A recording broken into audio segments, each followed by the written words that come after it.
Olá, bom dia, bem-vindo ao Manhã Viva. Sim, é o programa Manhã Viva, é a sua TV Canção Nova, só não é a Sandrinha hoje, porque a Sandrinha está no seu período de férias e calhou a mim estar aqui com você nas manhãs da Canção Nova nesse período. Também é importante descansar, não é verdade? Existe ali o tempo para trabalhar, mas também existe o tempo para descansar. E é esse tempo que a Sandrinha vai viver agora, mas são só 15 dias, passa rapidinho e nesse período eu estarei aqui com você nas manhãs da Canção Nova, para juntos rezarmos, conversarmos sobre algum assunto relevante, importante da igreja para a nossa vida, tá bem? E hoje o tema do programa é um tema que interessa toda a gente. Homens, mulheres, adultos, jovens, idosos, é o autoconhecimento. Você se conhece? Será que se conhece mesmo? Nós vamos hoje refletir um pouquinho sobre esse tema. E quem está conosco para esse bate-papo agradável é a psicóloga Marta Faustino, que você já deve conhecer porque ela já esteve aqui falando sobre outros assuntos relacionados à psicologia, como as 5 linguagens do amor e outros temas assim. E a Marta vai estar conosco, bem-vinda, obrigada desde já. E antes de falar com a Marta, nós vamos para o nosso momento de oração, porque é assim que nós começamos o dia, não é? Aqui no Manhã Viva, você já está habituado a isso, e é assim que deve ser. Começarmos o dia em oração é a melhor maneira para que a nossa manhã, de fato, seja viva, para que o nosso dia, de fato, seja vivo. E nesse tempo especial de Natal, a Sandra vinha rezando, lendo com vocês um trecho de um poema de um padre espanhol sobre o Natal que chamou a atenção de muita gente, fez o maior sucesso nas redes sociais e chamou a atenção até do Papa Francisco. O Papa até ligou para esse padre para parabenizá-lo sobre esse artigo, sobre esse poema. E por que chamou tanta atenção de tanta gente? Porque fala sobre o Natal, justamente nesse tempo marcado pela pandemia em que vivemos, em que muitos de nós dizem assim, mas não haverá Natal, nos roubaram o Natal. E esse padre, ele escreveu um poema bonito, como a Sandra já leu alguns trechos, hoje eu vou ler aqui o último trechinho para a gente acompanhar. Ele diz assim: não haverá Natal? Haverá Natal, porque Deus está do nosso lado e partilha como Cristo no presépio a nossa pobreza, a prova, o pranto, a angústia e a orfandade. Haverá Natal, porque necessitamos de uma luz divina no meio de tanta escuridão. A Covid-19 nunca poderá chegar ao coração nem à alma dos que no céu põem sua esperança e o seu alto ideal. Haverá Natal. Cantaremos nossos cantos natalinos. Deus nascerá e nos trará a liberdade. É isso. Deus nascerá e nos trará a liberdade. E nós vamos aqui junto da Sagrada Família confiar o nosso dia, confiar o nosso programa, as nossas famílias, à Sagrada Família de Nazaré. Vamos pedir que a Sagrada Família nos ilumine nesse dia, nos ilumine nesse tempo de advento, para que a gente possa preparar bem o coração para receber Jesus que nasce nesse Natal. Então eu convido você a trazer ao seu coração agora aquilo que te inquieta para esse fim de ano. Os tempos são maus, é verdade, não é? Nós vivemos dias de incerteza, especialmente diante daquilo que a pandemia nos traz, mas há esperança, há esperança. Jesus nasceu e nascerá, é Natal. Então vamos colocar nas mãos de Nossa Senhora, de São José, da Sagrada Família, a nossa vida. Esse programa, a Canção Nova, a sua família, a sua saúde, o seu Natal. E nós podemos repetir assim: Jesus, Maria e José, a nossa família vossa é. Vamos repetir juntos? Você repete aí comigo? Jesus, Maria e José, a nossa família vossa é. Em nome do Pai, do Filho e do Espírito Santo. Amém. Marta Faustino, haverá Natal. Olá, bom dia. Tudo bem? Bem-vinda. Obrigada, Bem-vinda.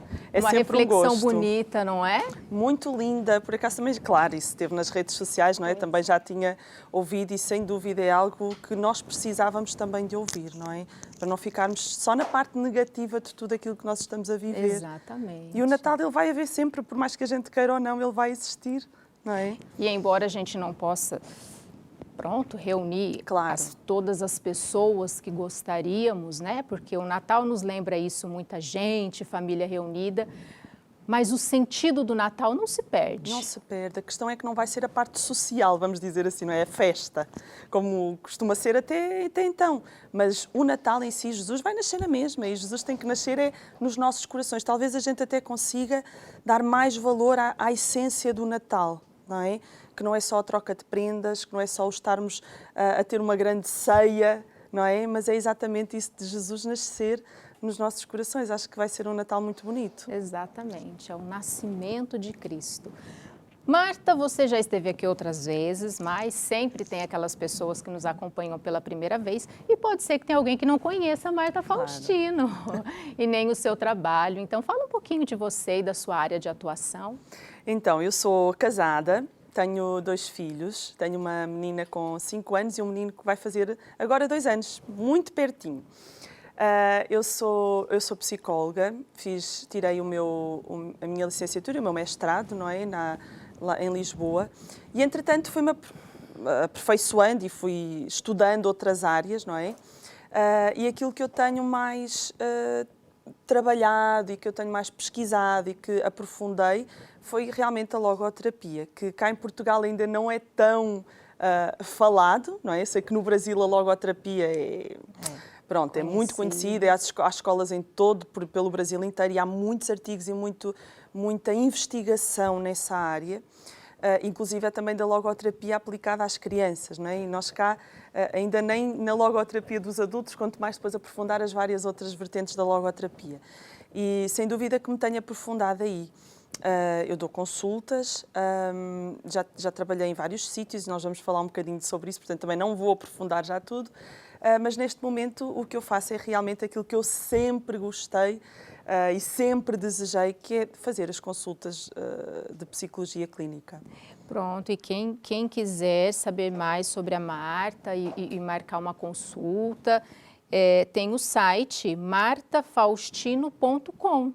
E lá a pessoa pode encontrar tudo, sim. Marta? Foi uma vitória, isso é muito recente. Esse site é muito recente, eu tinha um blog, sempre gostei de escrever e de escrever sobre um pouco de tudo, mas sobretudo sobre estas questões da psicologia e da espiritualidade. E entretanto esse blog, por que não tornar-se um site, não é? Então realmente consegui esse site e nesse site falo um bocadinho do que é a psicologia, o que é o meu trabalho, quais são as minhas áreas de intervenção. E depois tenho a parte, sim, do meu blog, que todas as semanas tento, às vezes uma semana ou outra escapa, mas todas as semanas tento alimentar com um artigo novo. Tento que cada mês há um tema, para não ser assim o que me lembro. Não, cada mês há um tema. E vou escrevendo e debruçando sobre esse tema ao longo do mês. Então, pelo menos 4 artigos daquele tema eu tento escrever. Interessante. Então, se você quiser saber mais, pode acessar martafaustino.com e lá encontrar todas as informações sobre a Marta, telefone, endereço e tudo mais. Você também fez um estágio profissional na Associação Alzheimer Portugal, não é? O que mais te tocou, Marta, nessa área de intervenção? Olha, Lu, foi o meu primeiro contacto depois da escola, não é? Nós na escola temos o nosso estágio curricular e quando terminamos o curso nós temos um estágio profissional e que neste momento ele até é obrigatório para qualquer psicólogo que queira fazer parte da ordem, não é? E que te queira não, que tem que fazer parte da ordem. Então o meu estágio foi na Associação de Alzheimer Portugal, lá em cima no Norte. Foi muito marcante. Foi uma área que eu estava a conhecer, não é? Porque nós temos contacto na escola, mas não é a mesma coisa, não é? E acabei por fazer aí uma pós-graduação em neuropsicologia de intervenção, exatamente pela necessidade que eu senti de aprofundar mais sobre esse tema. Uma coisa que me marcou muito e até hoje eu trago comigo é que a ideia que eu tinha de doença de Alzheimer, para mim, doença de Alzheimer era tudo o que era esquecimento. E com o contacto e com a pós-graduação eu percebi que existem vários tipos de demências. E a doença de Alzheimer é uma dessas demências, uma das demências. E também achava que a doença de Alzheimer só os idosos é que tinham. Era uma ideia que eu trazia dentro de mim. E a ideia que eu trago. E a ideia da maioria das pessoas. Nós associamos que com a idade a pessoa vai se esquecendo logo que tem Alzheimer. E nem todos os esquecimentos são Alzheimer e nem todas as pessoas com idade têm Alzheimer. Mas aquilo que realmente me tocou foi eu perceber que a doença de Alzheimer ela pode surgir muito cedo. E houve um caso que me marcou muito, de um senhor engenheiro, ele tinha estudos, que é outro dos mitos que nós associamos que a doença de Alzheimer talvez pudesse surgir em pessoas que não têm muitos estudos, que não esforçam muito a cabeça, que não têm muita estimulação, que também é um mito. E esse senhor realmente tinha bastantes estudos e ele tinha 40 e poucos anos, já não sei precisar, mas ele tinha 43, 44 anos na altura em que eu estive com ele e acompanhei a esposa. E foi a primeira situação onde eu não consegui conter as minhas lágrimas. Não chorei à frente da senhora, mas realmente as lágrimas vieram porque é um senhor tão novo, com filhos tão novos na altura, não é? E com uma doença, e eu já sabia pela pós-graduação que a doença de Alzheimer, quando se manifesta numa idade mais recente, assim, mais nova, ela é muito rápida, a progressão dela. É muito rápida. Então, este senhor, eu estive quase 2 anos na Associação de Alzheimer e este senhor, em 2 anos, ele acamou. Ele deixou de conseguir conter os esfíncteres, ele fazia xixi, ele não conseguia conter, ele deixou de conhecer a esposa, ele deixou de conhecer os filhos. Assim, em 2 anos, ele... Muito rápido. Muito rápido. E uma senhora professora, uma senhora que eu guardo até hoje, muito carinho por ela, porque realmente foi algo que me marcou muito. Como é que é possível? Alguém tão novo, eu não sabia. Era desconhecido para mim. E foi algo que me deixou bastante... na altura até um bocadinho revoltada, não é assim? Imagina. Como é que é possível uma pessoa tão nova? Então, pronto, não é que as pessoas de mais idade mereçam, que eu digo que é das doenças mais ingratas, porque a pessoa perde a noção de si. A pessoa deixa de saber quem é. As recordações que ficam são as mais antigas, não é? Então a pessoa deixa de saber, alguma vez, que nem foi mãe, não é? Os filhos estão ao pé dela e a pessoa nem se lembra que foi mãe. A memória já está tão lá atrás que a recordação que ela tem já não é de ter casado e de ser mãe. A pessoa deixa de saber quem é e acho que deve ser das situações mais difíceis alguém estar à minha frente a dizer olá mãe e eu, não, mas eu não sou mãe, não é? Então...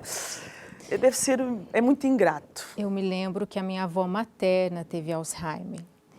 E minha avó e meu avô, assim, eles tinham ali as briguinhas deles, né? Nada de muito grande. Mas teve um dia que eu vi uma cena e ri muito até, porque ela estava do lado dele e ela falou assim para mim, olha filha, é meu namorado. Eu pensei, olha, minha avó, né, tá com um pensamento lá no passado, é meu namorado. Ai, que realmente é uma situação delicada e que precisa de um acompanhamento, não é, Marta? Precisa, porque não só a pessoa que tem a doença, mas sobretudo os cuidadores. Porque a pessoa quando está na fase, ela depois tem fase em que ela se recorda. Mas quando ela está na fase em que não se recorda, pouco há a fazer, não é? No sentido em que, se ela não lembra, não lembra. Agora, quem sofre é quem está à volta e que é esposa, que é marido, que é filho e que vê que aquela pessoa não está a conhecer. Então, essas pessoas precisam muito de apoio e também de ajuda a compreender o que se está a passar. Porque às vezes, sobretudo nas fases iniciais da doença, onde não se percebe muito bem ainda o que é realmente, a pessoa tem atitudes, tem reações que o outro não entende, quem está à volta não entende. Então, é preciso ter muito apoio, sem dúvida. Ô Marta, o papel da fé na intervenção clínica, como é que você Como é que você vê isso? Olha, Lu, eu tenho percebido que a espiritualidade dentro da psicologia, ela é um ganho. Porquê? O Viktor Frankl, da logoterapia, o pai da logoterapia, ele fala que nós somos um ser biopsicossocial espiritual, ou seja, nós não somos só corpo, mente e a parte social, não é? Nós somos isso, mas nós também temos uma alma. E nós não podemos descurar essa relação. Claro que aqui a espiritualidade, depois as pessoas podem levar para aquilo que entenderem, não é? Porque espiritualidade não é religiosidade, e aqui há uma distinção, até mesmo em termos de investigações dentro da área da psicologia. Mas eu que sou católica, não tenho outra forma de encarar isto como sendo a nossa ligação a Deus. E o que é que eu percebo? E isso é, digam o que disserem, quem tem contacto com as pessoas num processo de autoconhecimento, num processo de ajuda psicológica, de psicoterapia, e consegue ter estes dois tipos de população, os crentes e os não crentes, digo mais, os que acreditam e praticam, que são católicos fervorosos, que tiveram um encontro pessoal com Deus, que têm esta caminhada, daqueles que não têm.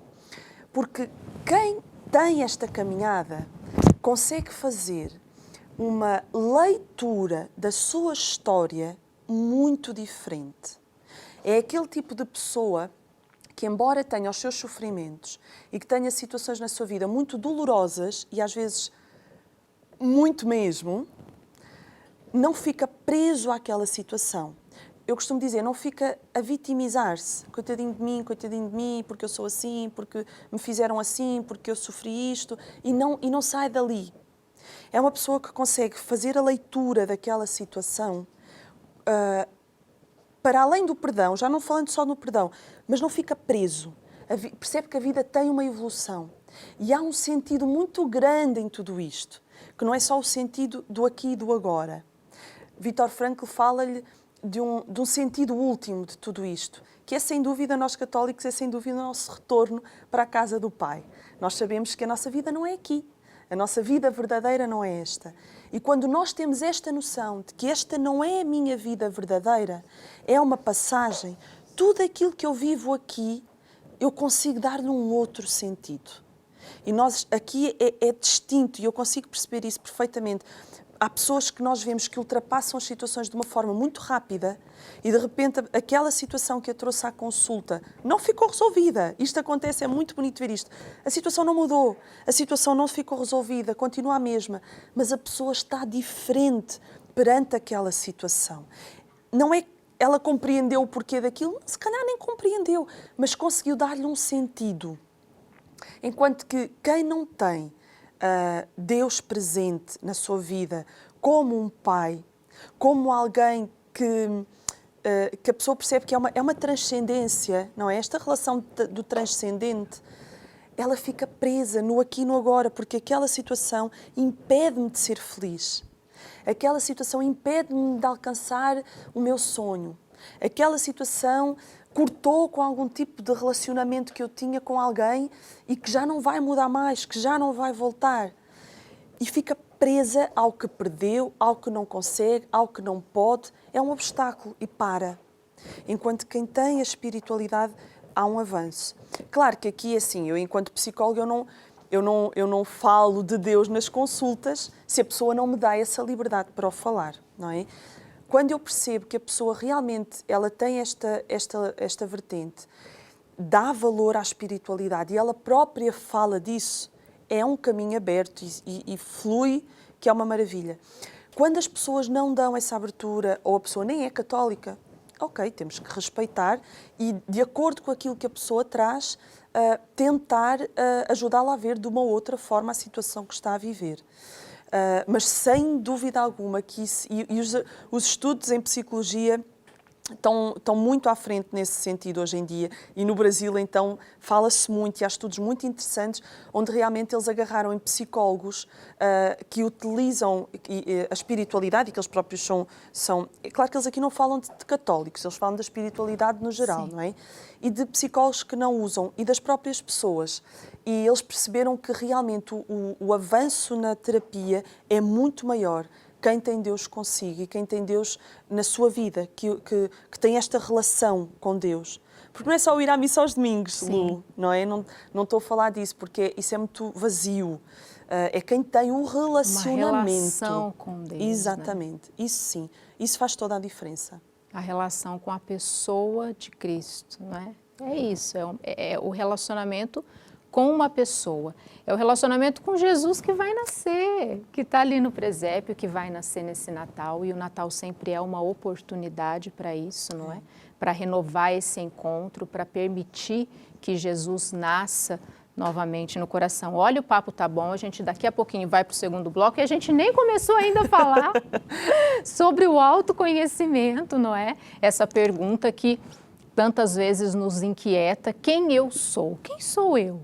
E olha que à primeira vista pode parecer uma pergunta muito fácil de se responder, mas não é. Não é uma pergunta fácil de se responder, não. É uma pergunta exigente, não é? Nós vamos falar sobre isso daqui a pouquinho no segundo bloco. Eu quero dizer novamente aqui o site da Marta, martafaustino.com. Você pode entrar lá, acessar, e ali você vai ter as informações sobre o trabalho da Marta, não é? Que é sempre importante a gente ter um acompanhamento, às vezes, mais de perto com um profissional da área.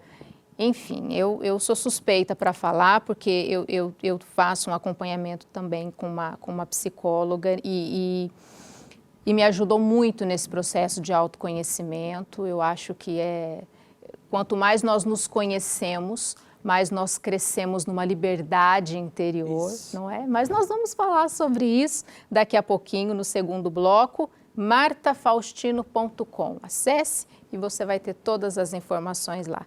Então, nós vamos para um breve intervalo e já voltamos.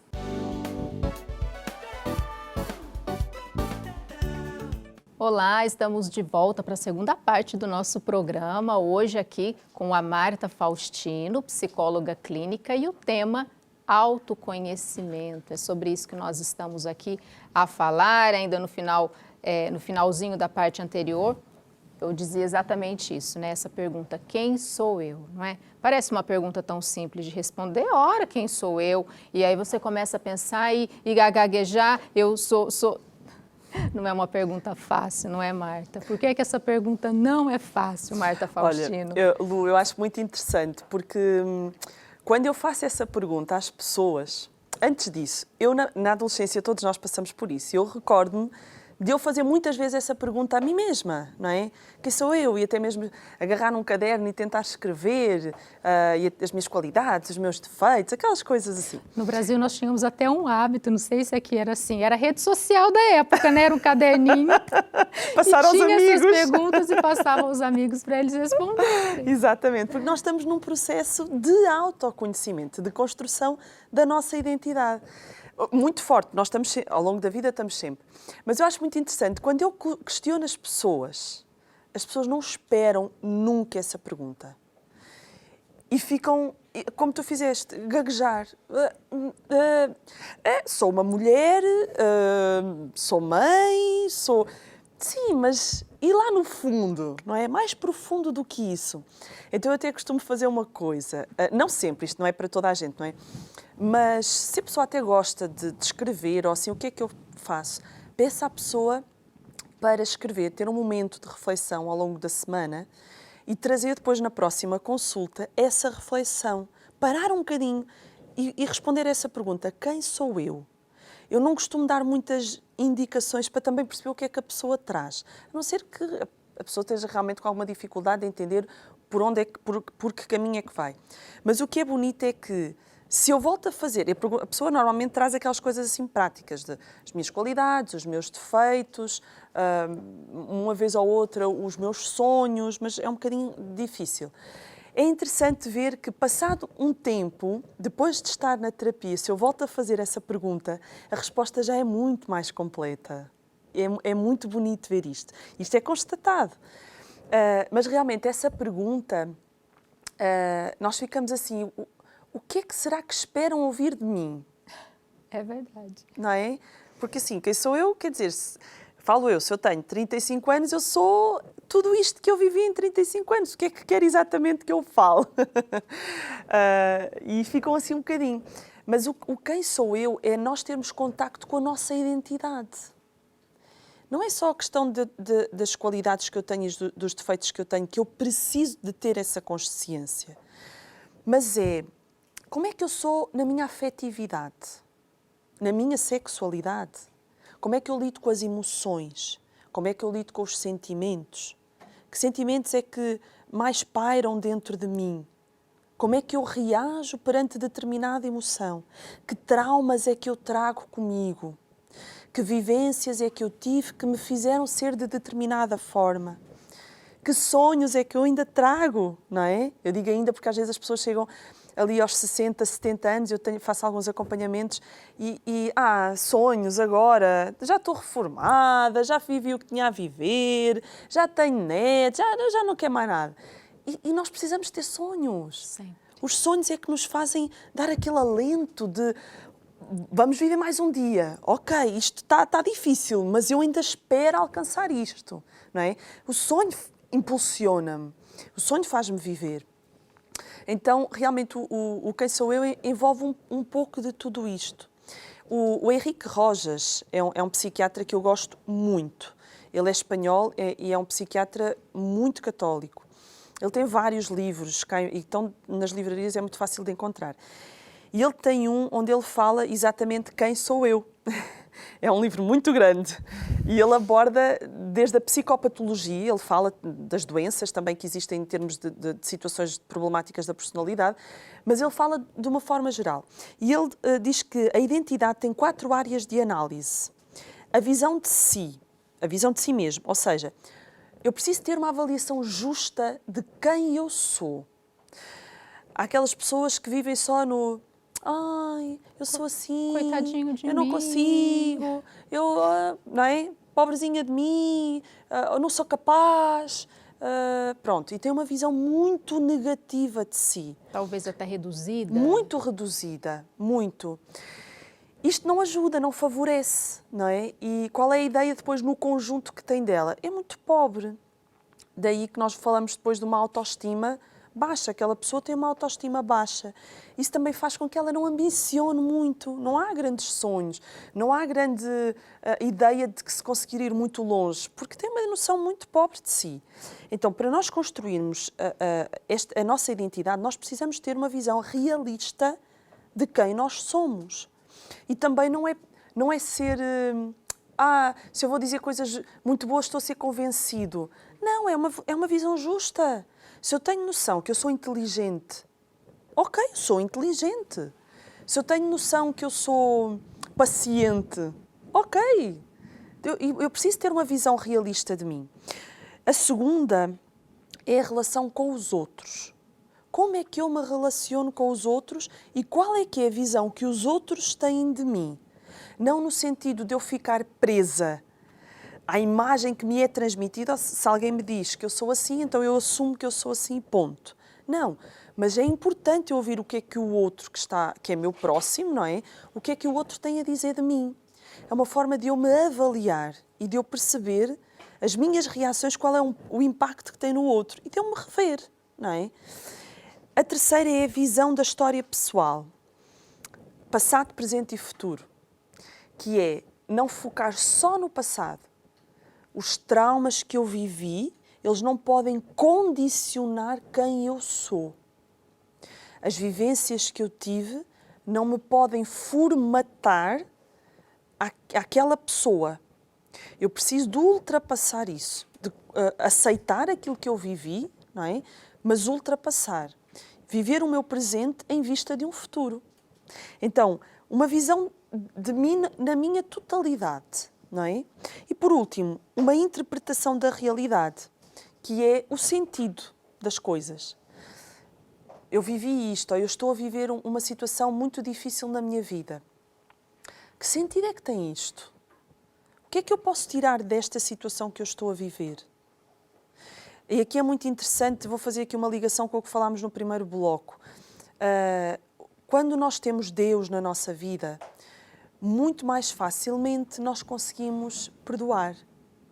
O campo do perdão, ele está muito ligado na psicologia, porque a maioria das doenças, olha, as doenças que são chamadas doenças psicossomáticas, elas estão muito relacionadas com uma dificuldade em perdoar, uma falta de perdão. E a muitas das depressões, até de algumas ansiedades, vem muito da dificuldade que eu tenho em dar um perdão. Então, se eu tenho Deus comigo e se eu tenho esta vivência, esta caminhada, quer dizer, nós olhamos para a história de Deus, nós olhamos para os Evangelhos, nós olhamos para a Bíblia, o perdão está lá. Sempre. Sempre. Nós sabemos que Deus nos perdoa. Então, se Deus me perdoa, quem sou eu para não perdoar? Se eu quero o perdão de Deus, se eu anseio pelo perdão de Deus, como é que eu não vou dar o perdão? Houve uma jovem que eu acompanhei e achei muito interessante o caminho que ela fez. O avô dela teve alguns gestos menos próprios com ela. Ele não chegou a abusar efetivamente dela, mas não teve uns gestos menos saudáveis com ela, em pequenina. E ela guardou aquilo, porque achou, ao mesmo tempo achou estranho, não é? Só que é aquela situação que se ninguém fala, se ninguém diz, é o meu avô, não é? Pronto, isto foi passando. Entretanto, ela começou a desenvolver alguns comportamentos de fobia, de ataques de ansiedade perante determinadas situações muito fortes. Palpitações e chegou a desmaiar, pronto. E nós andámos ali a tentar perceber o que é que se estava a passar. E foi muito interessante esse percurso, quando ela falou dessa situação, e eu comecei a perguntar-lhe se ela não gostaria de fazer um caminho de perdão ao avô. Estou a falar de alguém que também tem uma caminhada na Igreja Católica. Sim. E ela primeiro reagiu assim, eu não sei se eu vou conseguir. Geralmente é a primeira reação que nos vem, não é? E não sei se eu quero. Ok? É plausível, claro. Fomos caminhando e, entretanto, ela foi-se escrevendo, ela gostava muito de escrever, foi escrevendo ali umas coisas muito interessantes sobre ela mesma, quem sou eu, fomos trabalhando essas coisas. E, entretanto, ela há um certo dia que diz, eu acho que eu estou a caminhar para pensar em perdoar o meu avô. Ótimo. Passados uns meses, ela diz, ela ia ter um evento em que iria o avô estar presente e começámos a pensar como é que ela iria reagir com aquela presença. E foi muito lindo esse trabalho que nós fizemos, que ela conseguiu dar o perdão ao avô. E como é que ela percebeu isto? Foi após esse evento, ela dizer que se sentiu livre. Ela percebeu que não tinha que ir cumprimentar o avô, não era uma obrigação.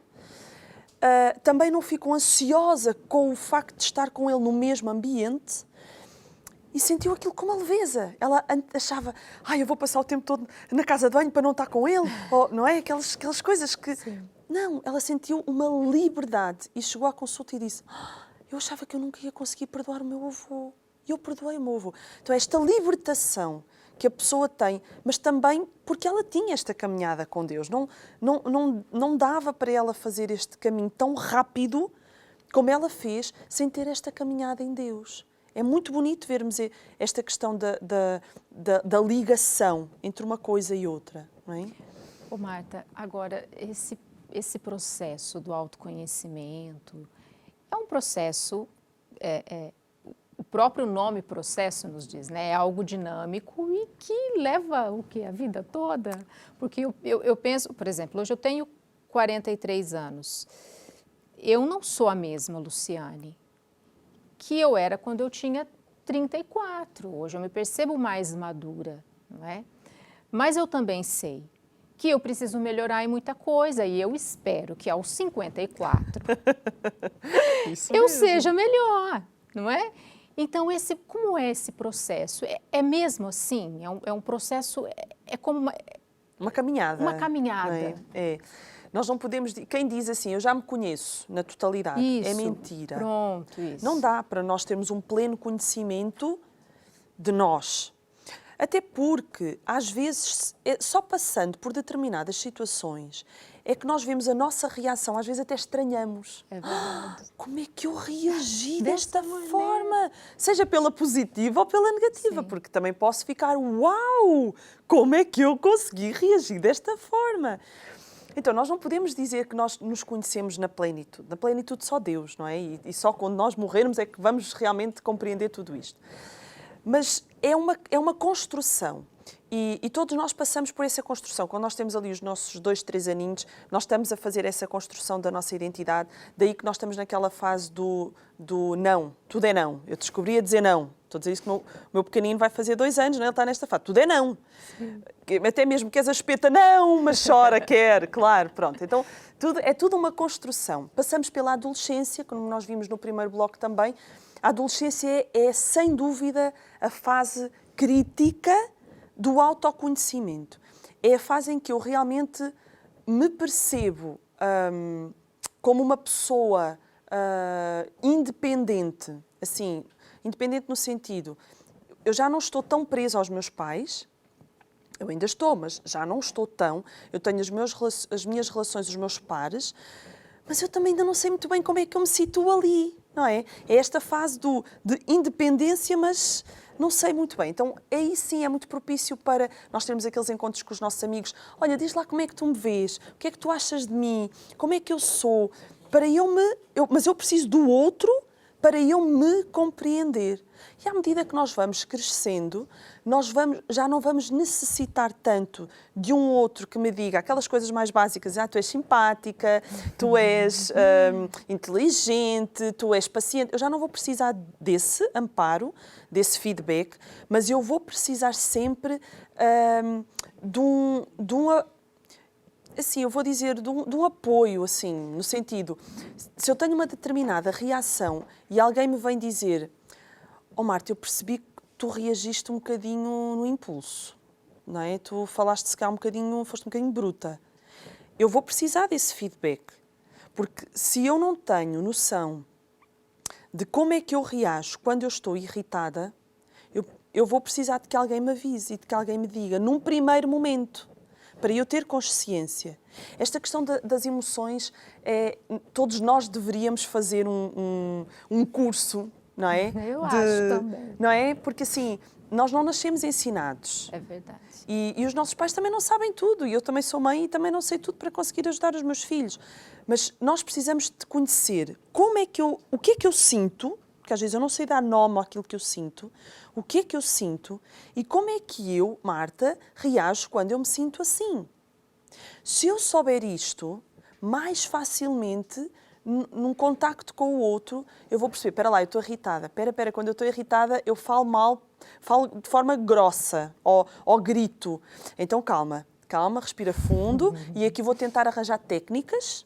Ok? Pode ser e dar uma volta um bocadinho a arejar, pode ser ouvir uma música calma, pode ser o que a pessoa entender. Para depois, então, eu poder falar. Se eu simplesmente reajo, eu não dou espaço ao meu autoconhecimento, a perceber como é que eu funciono, e o outro vai ter que levar sempre com a minha forma de ser menos positiva. Não é? Então, nós precisamos sim. Esta construção, ela é contínua. É o que tu dizes. Tens 43 anos, foi o que tu disseste, não é?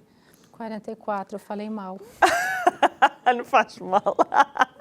Eu fiquei aqui pensando 43 ou 44, acho que é 44. Vê, Marta. Oh, meu Deus. Mas podias ter ficado nos 43 Pronto, também. 44. Então, com 44, tu disseste muito bem, tu não tens a mesma reação Exatamente. de quando tu tinhas 34. Exatamente. Mas tu tens consciência de que daqui a 10 anos tu já não queres também ter algumas reações de que tu tens ainda hoje. Por favor. Lu, se não... Desculpa, Lu, é assim que nós te chamamos carinhosamente, não é? Não há problema. Se nós não tivermos essa consciência, se nós não pararmos para nos pensar, nós caímos num outro erro e é muito difícil conviver com pessoas assim. pessoas que não tomam consciência das suas reações, não se colocam em causa. Todos os outros é que estão mal à sua volta. E eu estou sempre certa. Sempre. Okay? Mesmo que eu tenha feito a maior asneira, mesmo que eu tenha dito a maior asneira, o maior erro, mas foi porque tu me fizeste ser assim. Ou foi porque tu me puxaste por mim. Ou foi porque tu... Ok? Se a pessoa tem este tipo de discurso, é uma pessoa que não se pensa. É uma pessoa que não se conhece. E é uma pessoa que não para pensar um bocadinho sobre si mesma. E a responsabilidade, no caso, nunca é minha. Nunca. É sempre do meu marido, ou do meu filho, ou da pandemia. Sim, sim, sim. E por aí vai. Da chuva, é Da de tudo. chuva, do É de sol. tudo. Menos dela. A pessoa não se coloca em causa. Não se coloca em causa, não se conhece. Não se conhece, não cresce. Ô, Marta, tem uma frase do Viktor Franklin, você gosta muito do Viktor Franklin, não é? A vida só adquire forma e figura com as marteladas que o destino lhe dá quando o sofrimento a põe ao rubro. Vou repetir. A vida só adquire forma e figura com as marteladas que o destino lhe dá quando o sofrimento a põe ao rubro. Que marteladas são essas, Marta Faustino? Eu gosto imenso dessa frase e acho que é essa que está lá também no site. Eu gosto muito, porque ela resume um pouco daquilo que é a logoterapia e resume um pouco também da forma como nós devemos levar a vida, não é? Ou seja, sofrimentos todos nós temos e quem pensa que a vida é uma felicidade e o meu objetivo é ser feliz, a ausência de sofrimento, é mentira, está enganado, isso não existe. A vida é feita, sim, de sofrimentos. A forma como eu os encaro, como eu lido com eles, e se eu os aceito ou não, é que vai mudar todo o decurso da vida. Ou seja, se eu me deparo com uma situação e eu nego aquela situação, eu não aceito que aquela situação me está a acontecer, e eu luto com ela constantemente, eu vou parar, vai chegar a uma altura em que eu não vou ter forças para avançar. Porque eu nego aquela situação, eu não quero aquele sofrimento para mim. Então eu nego, eu luto. Mas é uma luta inglória. Eu preciso de... Claro, primeiro eu tenho que ver se aquele sofrimento realmente não tenho forma de o contornar, não é? Às vezes há sofrimentos que são desnecessários e isso nós na logoterapia falamos muito. Há sofrimentos que são desnecessários, que não faz sentido nenhuma pessoa carregá-los e sofrê-los. Tem que se desenrascar daquilo e tem que se desenvencilhar daquilo. E às vezes são situações em que eu não consigo dizer não, por exemplo, e sofro com isso. Agora, se há um sofrimento que eu não posso alterá-lo, porque não posso. Imagina um acidente em que eu realmente fico paralisada. Ou sei lá, num casamento, o meu marido que tem um feitio que realmente a situação não dá. Mas é o meu marido e eu tenho que tentar ajudá-lo, não é? Então, há sofrimentos que eu é que preciso de os aceitar em primeiro lugar. É a chave. Aceitar que aquilo me está a acontecer, sim. Quando eu aceito, eu começo a tentar ver além. O que é que eu posso então fazer com isto? Como é que eu posso lidar com isto? Há uma senhora também que eu acompanhei que o marido dela é muito possessivo, é muito desconfiado e a senhora vive numa angústia há muitos anos com esta situação. Só que o senhor já está numa idade em que já não vai mudar, que com a idade só aumenta, não é? Então são muitos anos de casado. E a senhora ela não quer separar-se dele. Ela vê que não faz sentido nenhum separar-se nesta altura e deixar o marido sozinho, desamparado, já no fim de vida quase, vamos dizer assim. Então, interessante que ela aceitou esta situação. Ela é uma pessoa que tem uma caminhada muito grande na igreja e ela aceitou com uma outra visão, que é, eu quero aceitar esta cruz que Deus me está a dar. E sei que também é para a minha salvação e da minha família. Ela conseguiu dar um sentido a isto. Isto libertou-a. Ela consegue, neste momento, viver a vida dela sem pensar o que é que o meu marido vai pensar, o que é que ele vai dizer, não posso ir ali, não posso... Não! Ela, neste momento, faz a vida dela tranquilamente. entregou aquilo a Deus, Sim. aceitou, mas aquilo já não a condiciona. Então, estas marteladas, imagina a questão de um vidro. Eu gosto de fazer esta comparação. O vidro, quando vai ao fogo, não é? Para ser moldado. Sim. Só um sofrimento, e nós aí moldamos e fazemos como o vidro da forma que nós queremos. Só um sofrimento, às vezes, e às vezes um grande sofrimento, é que nos faz mudar a nós mesmos. Situações que se calhar nós já precisávamos ter mudado há muito tempo em nós. E só um sofrimento é que nos faz mudar. Então daí que, como é que é? A vida só adquire forma e figura com as marteladas que o destino lhe dá quando o sofrimento apoia ao rubro. É? Quando o sofrimento apoia ali. Não aguento mais. E a nossa tendência é querer fugir. Exatamente. E justamente, se calhar, era uma situação que nos faria melhor, mais maduros. Exatamente. Ô Marta, olha, a conversa tá boa, ainda tinha muito por falar, mas o programa está chegando ao fim.